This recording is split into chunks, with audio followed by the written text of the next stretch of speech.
तो endoplasmic reticulum,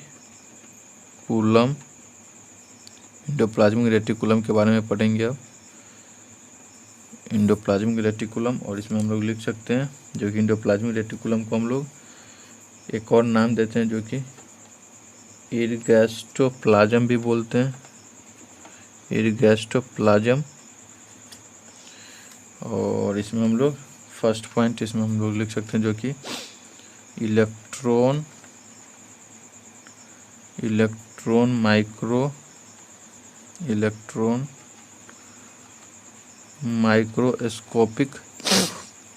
microscopic जो कि ये इसके द्वारा स्टडी किया जाता है इंडोप्लाज्मिक। और इसमें जो कि माइक्रोस्कोपिक स्टडी जो कि इससे स्टडी जो किया गया तो उसमें क्या दिखता है जो कि इससे स्टडी करके जो डेट देयर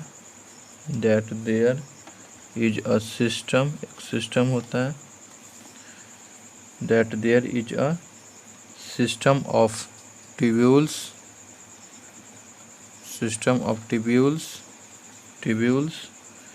which are जो कि इंटरकनेक्टेड, एक दूसरे से कनेक्ट होता है, और जो कि क्या फॉर्म करता है, फॉर्म एक नेटवर्क की तरह, जाल की तरह, नेटवर्क इन द साइटोप्लाज्म। तो एग्जांपल तौर पे बता दूं, जैसे हम लोग जो कि मोबाइल यूज़ करते तो उसका जैसे नेटवर्क का जाल, जैसे ये हमारा टावर हो गया और ये टावर हो गया, तो इसके बीच में जो जाल फैलता है उसको हम लोग नेटवर्क बोलते हैं, जो एक एरिया होता है उसमें जो। तो उसी प्रकार से मैं एग्जांपल तौर पे बता दिया हूँ, आप रिलेट कर सकते हैं क्योंकि आप लोग सभी मोबाइल यूज करते होंगे। तो cytoplasm system of which interconnected and form a network, जो कि साइटोप्लाज्म में, जो साइटोप्लाज्म ने पीछे बताया था किसको, तो जो साइटोप्लाज्म है उसमें एक नेटवर्क जो कि फॉर्म करता है। और इसमें आगे हम लोग लिख सकते हैं जो कि this is endoplasmic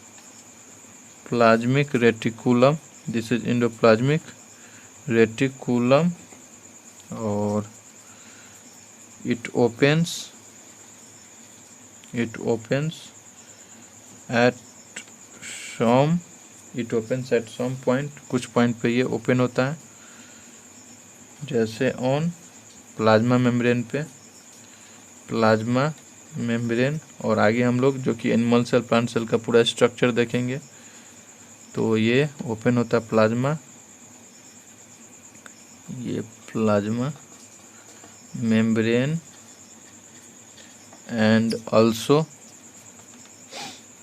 eight some points, और कुछ पॉइंट पे भी ये पॉइंट्स ऑफ, जैसे किस पॉइंट पे जो कि न्यूक्लियर मेम्ब्रेन है उसके पॉइंट पर भी ये कुछ जो कि ओपन होता है। तो nuclear points of nuclear membrane. और इसमें आगे हम लोग लिख सकते हैं जो कि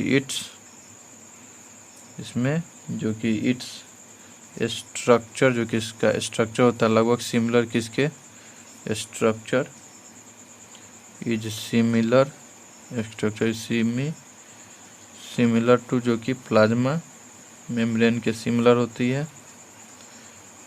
जो हमारा इंडोप्लाज्मिक रेटिकुलम है उसका जो स्ट्रक्चर होता है किसके, प्लाज्मा मेम्ब्रेन के लगभग सिमिलर, उसी प्रकार की। और आगे लिख सकते हैं जो कि अगला पॉइंट जो कि इंडोप्लाज्मिक, जैसे आगे से हम लोग ER लिखेंगे तो आपको समझ आना, इंडोप्लाज्मिक रेटिकुलम लिख रहे हैं, प्लाज्मिक यानी इंडोप्लाज्मिक रेटिकुलम इज ऑफ, जो कि ये भी कितने 2 काइंड्स के होते हैं, इंडोप्लाज्मिक भी है वो 2 प्रकार के, जैसे एक हो जाएगा हमारा स्मूथ एंड रफ,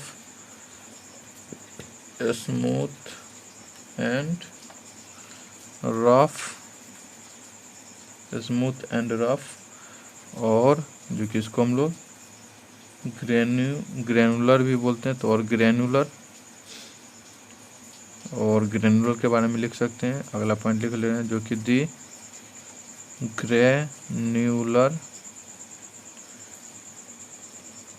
ग्रेनुलर, और जो कि द ग्रेनुलर नेचर